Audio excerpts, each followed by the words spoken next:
Back live tonight here on In Focus. Farming is one of the largest contributors to the economy of the Gert Sibande district in Mpumalanga. But after the past 30 years, some farmers in the area are still complaining about a lack of transformation and barriers to entry for black commercial farmers. Many are hoping that a new administration might bring the desired change. For more on this, I'm joined now by the National African Farmers Union of South Africa President, Motsepe Matlala, Citrus Growers Association, Grower Development Company General Manager, Lukhanyo Nkombisa, and the South African Farmers Development Association Executive Chair, Dr Siyabonga Madlala. You can weigh in tonight also on the conversation on 072-110-5584.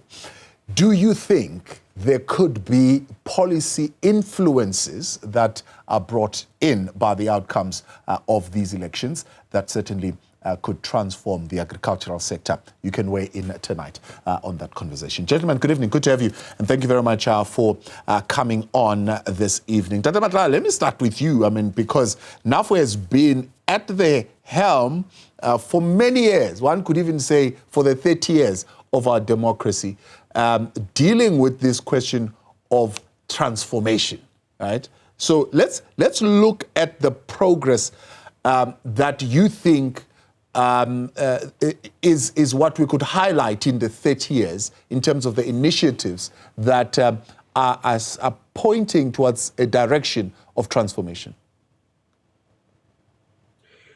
Well, thank you very much. Thank you very much indeed. I would like to start by saying that South Africa is indeed in a better position than we are before 1994. I would also like to add and say that considering that the leadership that came into South Africa to lead South Africa did not have experience of government when they entered government. I therefore really think that it is a miracle, despite challenges, that we have had a government that created stability in South Africa, that ensured that indeed the economic considerations, many people are involved and so on. Notwithstanding the fact that there are those challenges that affected black agriculture, but I think in general terms, one need to be fair and honest about the fact that our people have tried their level best. I want to think that the governing party has indeed tried its level best to ensure that the minorities in South Africa are part of the game, are part of the future. However, considering the laws that were created during this term, or during these 30 years, they have been indeed, we must acknowledge, we must appreciate the difficulties, that they were issues such as the buzzword that is actually engulfing South Africa, that is called corruption. From our point of view as farmers, in particular as black farmers, we are not very, very sure that the definition of the term corruption is actually being used in its proper context.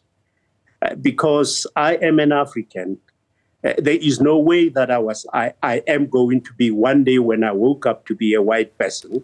And I say this with respect, without any idea or any evil intention at all.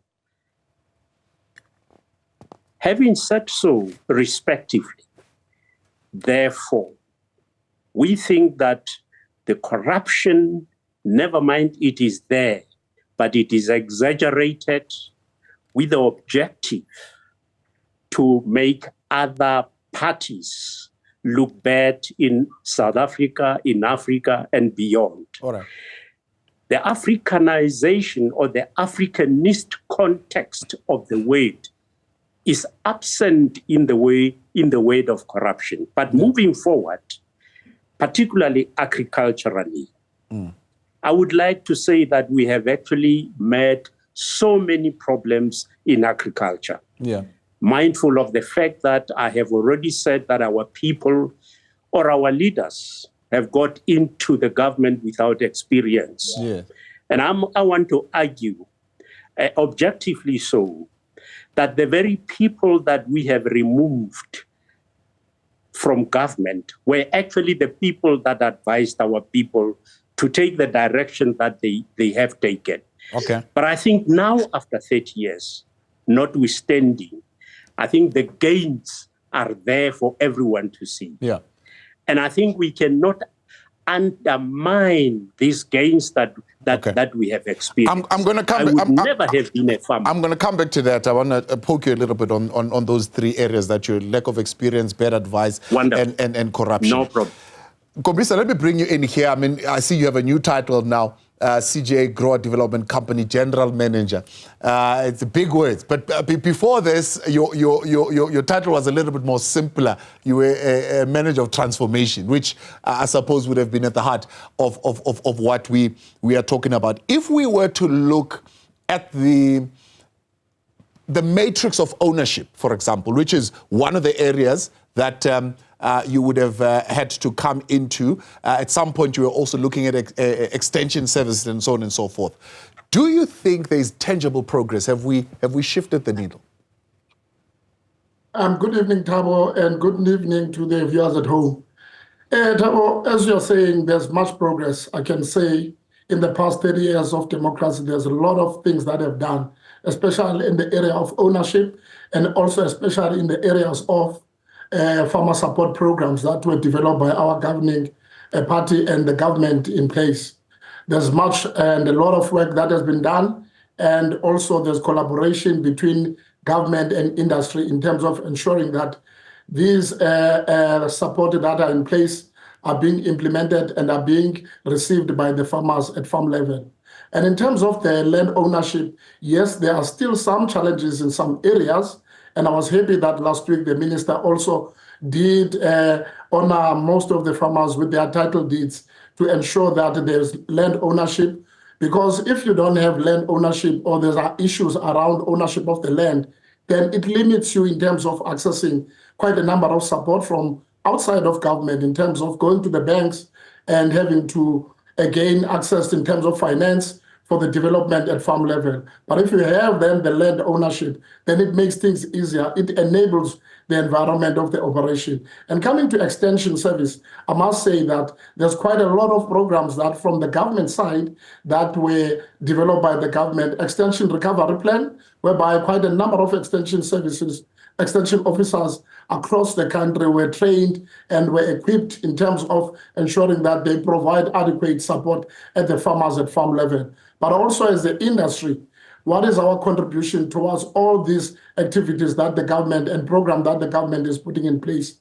From our side, as industries and commodity organization, we are collaborating with government at the provincial and at the national level, and that helps us so that we can be able to tap into the programs that the government is having, and also we can also add the capacity that we have from our side as the commodity organization to ensure that what we want to see at the end of the day, the impact at farm level, our black farmers being commercialized, our black farmers being able to join the whole value chain. Because currently what we're talking about, the discussion is around the inclusive participation of our black growers to the whole value chain.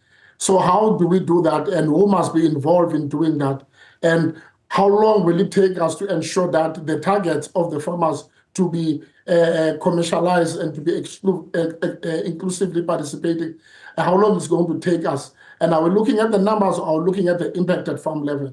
So since the beginning of the democracy, I can safely say that there's a lot of work that has been done. Yes, there are challenges. And I strongly feel that if we collaborate and we coordinate, government and all partners involved in agricultural space will be able to realize transformation that we want to see at the end of the day. Yeah. Dr. Madlala, you are looked at as the younger generation of the farming community that is coming in a little bit more robust in terms of your approach. It would be an understatement for me to say you guys are concerned about this progress that has been made, on whether or not it is the kind of progress that you really want to see and whether it's far-reaching enough. Am I correct? Thanks, Julie. Greetings to South Africans and South Africans at large. Look, I must say, transformation, we haven't moved at that. When we look at what we've experienced as SAFTA, venturing in the sugarcane sector, just being structurally recognized has been a journey. We've just gotten our recognition of a permanent recognition as at the end of March this year. But we've been faced with resistance from all corners. It starts first with the land. If we are to change agriculture from being a racial disparity or that there's black and white agriculture, land is going to be a big subject matter. At the moment, even the land that government has spent billions buying from white farmers, they've still clinged onto it through some other way or the other, either leasebacks or some funny joint ventures, which they still control those means of production. To us, until we see black production reaching above 50% in the whole agri sector at large, not just production, but also the whole value chain, then we will say we have achieved transformation. We are currently just scratching the surface. And I'm seeing how much resistance our other counterparts, black organizations are getting in terms of participating in the table of those sectors. I mean, we talk, fruit, you hear that our hot group counterpart has been, subjected to some real challenges and not even being allowed now to continue receiving levies. They're left to die and die on their own. I think there's got to be, focused policy changes by government, and it's going to come from the ground up. And I really appreciate our current government having listened to us from the ground up to say that, no, this is how we want to see our sectors being changed. There has got to be a solid black voice in every one of these commodity chambers. You see, what we did wrong was when we actually deregulated the rest of them, sugar being the only one that has been left with regulations, and it has helped us now as government, with our government, to agitate on change on legislation to accommodate black voices. That is just to be able to change structurally and practices that have been done for centuries. You can imagine within 30 years, how could we achieve changing those? We are still scratching the surface. There's a lot of practices that have been exclusionary for our black people, practices in the marketplace. Our black people are left to fight with the Goliaths on their own because government can't intervene through legislation. So if these sectors were back again under regulation, it would be easy for government to intervene, that they cannot bully our black people. So there's got to be a lot of change now going forward. I think with the new generation, some of our older generation may have just been too forgiving and welcoming to the dispensation without really addressing issues of transformation. We are not going to sit back. We are just going to push harder and harder this time around. Yeah. SANAFU President Motsepe Matlala, CGA Grower Development Company General Manager, that's Lukhanyo Nkombisa, as well as Dr Siyabonga Madlala, who's with SAFTA, and you're weighing in tonight. 072-110-5584. Matlala, let's come back to you. I mean, one would say, and I remember very well, you would be in those talks as NAFU, you will be around the table. For example, when the LRAD policy was brought in place, when the CASP intervention was brought in place, when changes in land tenure were brought in place, when we were, you and I, sitting around the table discussing the office of the Valuer General that must be brought in place, willing buyer, willing seller. These are things that I know I've spoken to you about at length. So how can you say the government had bad advice when you were there and you were part of the people that were forming these policies?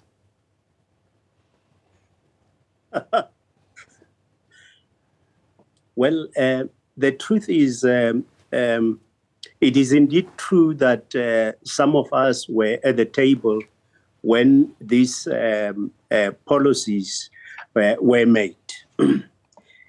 I'm very grateful to tell you that from that policy positions of 1994-95 up to 2000, going forward, I think this government, in my view, has now got the experience to determine the future of the agricultural sector in South Africa. That's position number one. Number two, I think the government has reviewed some of these policies in order to suit the future. And then, of course, the financing part, which, of course, is acted upon by the Land Bank.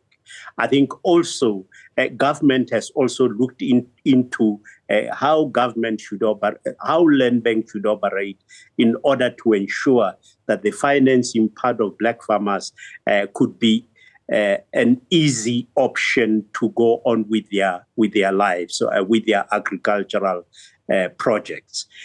The issue that you are mentioning relating to LRAD and so on, yes, I have already answered that to say that government has reviewed that.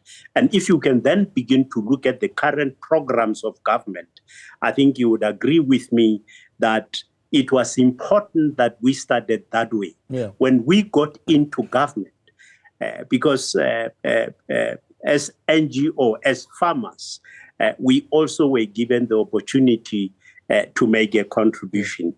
What do you say about people?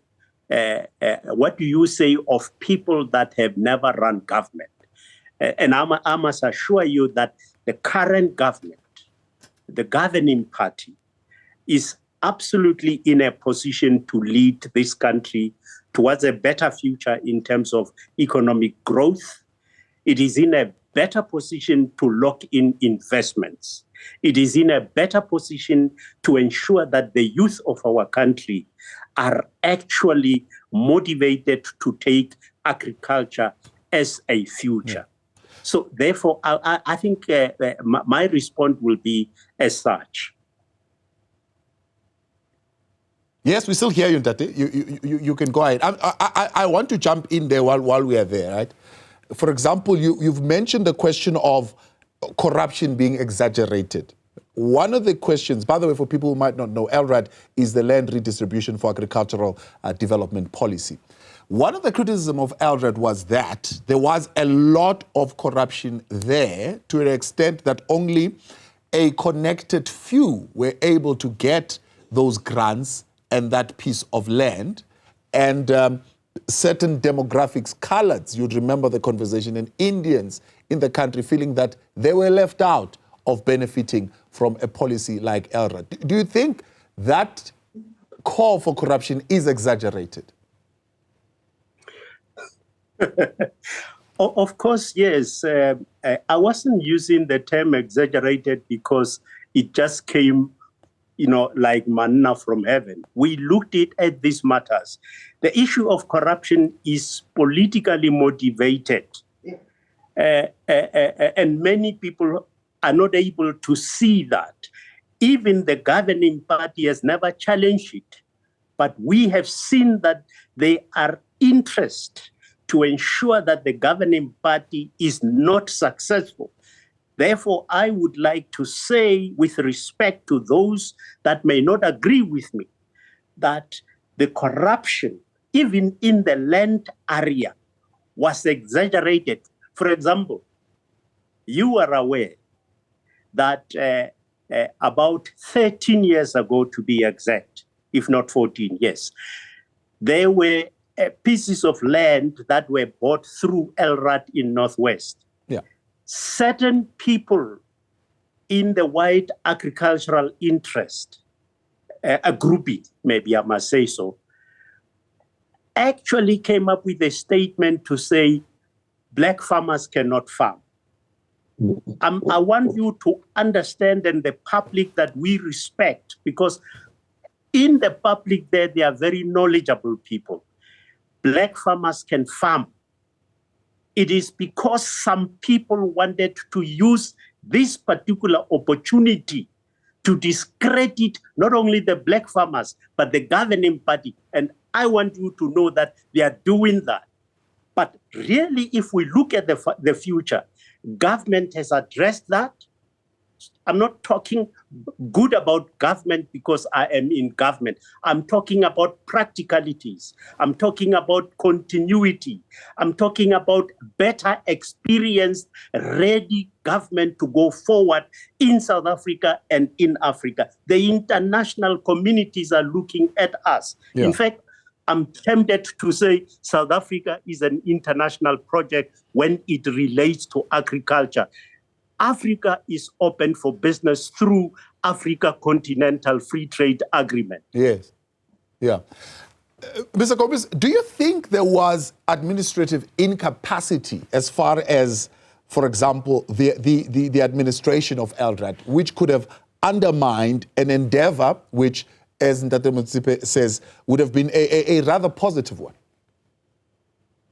Thabo, in my view, in terms of capacity, I think that Motsepe have said at the beginning, in the opening remarks, that when the governing party get into power, they found nothing, and they had to start from scratch to put all these programs that will enable Black farmer participation and the inclusive participation. And in terms of capacity, yes, there were areas whereby we feel strongly that there were capacity, especially when it comes to issues around the policy interpretation and implementation and all those areas. But over time, that has improved immensely. That's why you find out that there's a lot of progress that has been made in a number of areas in ensuring that there's this inclusive participation, and we are getting more and more wiser than before in terms of ensuring that the program that we propose, that it will enable all participants in the agricultural sector to participate, especially the Black producers in the agricultural space. Because if you look at the numbers then and the numbers now, and also if you look as Dr. Motsepe said that agriculture is an international, it's in an international space. You look at the number of Black farmers that are exporting, the number of Black farmers that are involved in different programs that sell their produce to international market, to different destinations. Yeah. Yes, those areas of capacity, they were there, but over time, I've seen the improvement in terms of getting more capacity and getting more people that are knowledgeable in certain areas to ensure that as we implement these policies, we understand the policy, we interpret, we develop an implementation plan that is going to talk to the policy, and we have warm bodies that are going to participate in ensuring that those policies are implemented as they're supposed to be. And also, if you look at the areas of finance, I think that's another area when it comes to financing the producers, especially the Black producers. When you look at finance, Thabo, you cannot in agriculture just have a cut-across financial plan or financial program, because there are different commodities that require certain funding at a certain time in order for them to be able to produce, to get an output at the end of the day or at the end of the season. So the timing in terms of the availability of finance to finance different commodities, it's a very critical area, and it requires coordination, and it requires more monitoring and implementation at the ground level, so that when all these resources are being dispersed to the producers, they arrive on time, and then the producers can be able to produce on time, and we can have enough produce that can be sent to different local and international markets. Yeah. Dr. Madlala, I want you to think about that question on finance, because I'm going to put it to you also in a moment. But let me stay with you, Lukhanyo, a little bit more. I expected you to speak about the export market, and I would have asked you about it, because I know it's one of your passions, especially in your industry, to say that there's a certain part of the industry, the lucrative part, that the Black farmers in particular, I'm talking Black in broad terms, were left out of. And the conversation at the time was, look, it's a very complex space. You know, for example, the management of the cold chain, very complex space, huge investments are required there, and so on and so forth. Has that changed? Has there been tangible progress in changing that? As I've mentioned, Thabo, at the beginning, that the discussions now on the table is about the inclusive participation of Black producers to the whole value chain, not only on the primary production, but to the whole value chain. And when you look at that, you will find that some of the farmers, they might not be physically involved, but they might have shareholding in different of the pieces of the value chain. And to me, that is the first step towards transformation. Because also to be involved in the value chain, there are certain terminology and everything that you must know with all the pieces of the value chain. And if you are to do that, then you need to capacitate your producers so that when they get into that space, they understand very well how to conduct themselves and how to behave in that space. So slowly, Thabo, that is changing. But if you look at also, Thabo, in terms of the inclusive participation of the producers in the value chain, some of our growers are old and they've been in a space of farming for some time. And when you look at the changes, the innovation within the space of the value chain, some of our growers, what they are doing, some of our producers, what they are doing, because now what I've observed also, and to me that is transformation, I have observed that our producers now, they are not only farming themselves, but they are farming with their kids, with their daughters and their sons. And they are involving their kids in all these pieces of value chain. And to me, that is the transformation, because they are looking at the exit plan.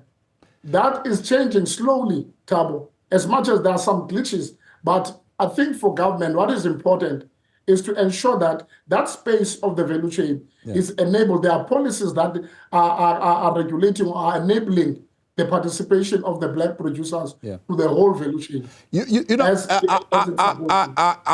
I've been at Farmer Awards for the past 15 years. I've had the pleasure of looking at those particular awards and who wins those awards when it comes to precision farming. I've not seen a big change in terms of the color of the people who win those awards. Is it because black farmers are not into that level of precision farming? And I'm talking precision farming, I mean precision farming at an international level. No, it's not that they are not at that level. But Thabo, as we have mentioned in our discussion, if you listen to the discussion, we're also discussing the issue around farming, around funding, and around the infrastructure at farm level that will enable the farmers to participate. That is why now you keep on seeing more, you keep on seeing the same color when it comes to the awards. And you are right, I've been participating and I've been part of those awards. I haven't seen that much change. You would see the farmers, the black farmers, get into semifinals and whatsoever, but I haven't seen that much change in terms of the precision farming. But also that it doesn't only go alone, it comes up with the adequate funding that is made available on time to enable the farmers to be well equipped when they start to participate in that space. Then they've got all the tools and all the infrastructure to participate in that space properly. Back live with you. Thanks for staying on. Let's take a look at some of your WhatsApp messages coming through tonight. This one from Mike in Mafikeng saying, evening, Thabo. The problem why small-scale farmers are not being able to break to the commercial level is simply because there is not enough farmer support and farmers with high potential are not getting extension services. Not enough extension workers are employed. Government recently terminated contracts of 5,000 assistant agricultural practitioners who were trying to close the gap in the extension services. Mike, appreciate that. You can weigh in also tonight. Dr. Madlala, let's come in right there also on that message from Mike. We agreed 20 years ago that, look, the effective financing is instrumental towards the achievement of the goals that we are setting towards transformation, maybe even more than 20 years ago. And something like the land bank would have been introduced, particularly to address that. Do you think it has been effective, how it's been doing its work? If we are talking a space of funding black farmers, I'm glad that just as early as last Friday, Minister Didiza launched a program where they were giving farmers title deeds. There's always been that disparity. When you go to banks, they look for collateral. And unfortunately, Land Bank operates in the same framework. The black farmers in general had no collateral to show to the bank. Yes, there's been those long-term leases that have been given to our farmers. It could not unlock any funding in that space. When we talk about small-scale farmers, subsistence farmers in the rural space, they've got no title deeds. They have no chance of fighting and being able to raise finance. But I wish I had time to talk about transformation, Thabo, because our experience in the sugar sector has been such that government has got beautiful policies. I must concur with Madlala. Government has got good intentions, good policies, but they've been met with resistance within the sector and exploitation, by the way. Some of the government programs that have been, forthcoming have been received by the established agriculture to exploit government even further. Some of it has been about inflated prices of land. Yeah. The LRAD program was very much inflicted with inflated prices of land, but also marginal farms were sold to our black people, knowing very well that they will not sustain and be able to pay back even the loan component of it. So that land has been now again bought back by the former landowners. Some of the land government bought from them, and they leased it back with exploitative rates. Our black communities are still to even enjoy being owners of that land. CPAs, some of the conflicts within CPAs are actually funded. They are actually orchestrated to create that instability so that they continue to farm those lands on exploitative arrangements. So I think if I had time, I would unpack a whole lot of experiences we found. It's the established agriculture that doesn't want to let go. Letting go meaning that bring the black people in a more efficient and effective participation. This talk about black people participating in the value chain, when in fact, even in the farms that government has bought them, people are not assisting them. So funding is there. Government has got some programs, but obviously some of it has been impaired, or rather not able to roll out because of the tenure issues. But as again, I'm saying, we're not going to be running agriculture through grants. We need to be able to tap into the private sector. So what are some of the structural practices you saying needs to be regulated more? Because, I mean, as soon as you say more regulation, as you put it, organized agriculture, so to speak, one of the areas that you'll get pushback on is, for example, labor reforms, right? And there's been a lot of pushback. They just say, no, it's too much regulation. You are killing our businesses. You're coming in and putting in a whole lot of interference from government. So when you're saying structural practices that needs to be changed and regulations that need to be brought in those spaces where there is no regulation, what are you talking about? All right. Perhaps I've got a better experience within the sugar sector. The fact that we have regulations means that we are able to sit around the table and discuss the different sectors within the sugar sector. I'll make an example. Commercial farmers, because of the economies of scale and all of that, have got a different set of cost of production. And when we talk about pricing, what has been happening over the years is that we've been benchmarking on their cost of production, and thus structurally eliminating black farmers, because whatever has been paid to black farmers could not be sufficient to pay for their expenses. When I say diseconomies of scale, black farmers are farming on 2 hectares compared to someone farming on 2,000 hectares. When you sell a ton of sugar cane there, benchmarking on a commercial farmer, that small-scale guy cannot compete there. So there's now a different regime to a payment of small-scale farmers to introduce what we call interventions to sustain them, because they cannot. It's like putting in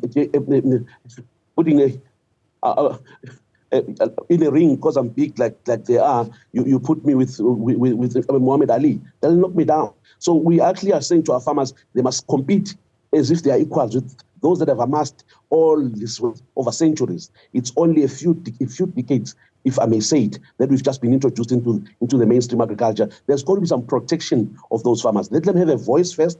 Let them be able to establish themselves as black farmers. Unfortunately, land is shared equitably. They need to have a space in participation. So talk about access to finance, for instance. There's been total exclusion. You talk about when you go to a bank, just your face that you're black, you're high risk. We are charged higher rates, interest rates than those of commercial farmers. There's lots of exclusionary practices that require government intervention. But until our government gets exposed to those, because government is willing. I mean, I've seen policies that have been driving transformation. Unfortunately, there hasn't been a forthcoming black voice from that sector. But part of it is because structurally we're not participating. Yeah. If you talk about other sectors, other commodity sectors, black farmers have got no voice. Yeah.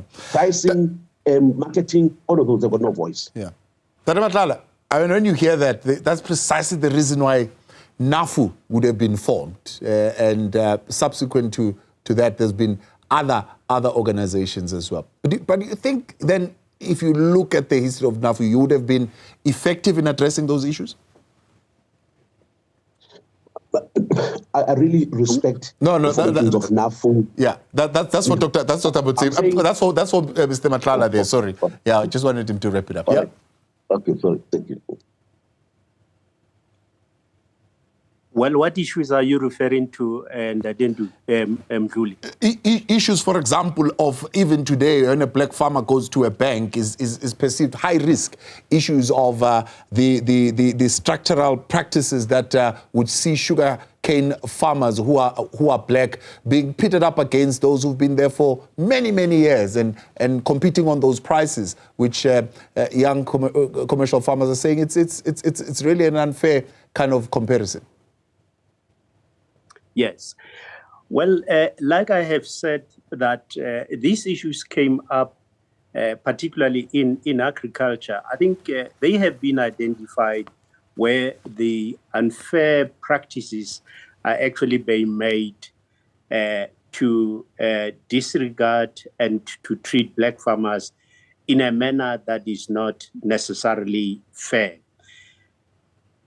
Remember when we started talking, I told you that as we were coming into government, and coming into government, I don't necessarily mean that being directly in government. Even ourselves, we're participating in policy formulation. Now, our view definitely is that the governing party of today is now in a position to identify the unfairness really in the financing. For example, Land Bank. It is one bank that needs to be looked at very, very carefully. It is one bank that needs to change even its own statute. Its own turnaround, in terms of application could actually take a 1 year. We have irrefutable, tangible evidence to this effect. Now, one of the mistakes that were made in 1994 was to think that we must actually look for land. What should have happened, Mr. Mvuli, was to really begin to look at how are black farmers going to be funded.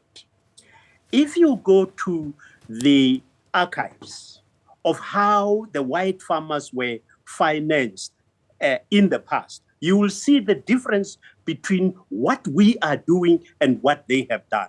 I spent a month in India, and I'm sure you know because it was in some of the Agri-TV interviews. Yes. And I found that indeed what is happening in India being actually practiced by the Land Bank of India is not what our Land Bank is practicing. I was in the Netherlands, for example, one of the best run agricultural bank in Holland. I was also in France. Now, this Land Bank can look at your application and they can take 14 months. Now, I think it is time that Land Bank comes back to agriculture, because when I have a problem politically in agriculture, I can't go to Honorable Kodongwane. Kodongwane know the money side and so on. Why is the Land Bank still at the finance department? So really, they need to be, I don't want to mention a lot of things about Land Bank, but I just want you to know that there must be a conversation relating to Land Bank. This is the state bank that need to be attended to, because I and many other people do not think that they are doing the right thing to develop black agriculture. Yeah. Motsepe, let's leave it there because of time. Much appreciated. And thank you, gentlemen, for coming on. NAFU President there, Motsepe Madlala, CGA Grower Development Companies, Lukhanyo Nkombisa, as well as SAFTA's Executive Chairman, Dr Siyabonga Madlala. Let's take another WhatsApp message from our viewers at home, 072110554. Oriel Matebula saying, thank you so much for inviting guests who see the good in the country's agricultural sector. We desperately need this positivity. Oriel, much appreciated, and thank you very much for coming on. Right.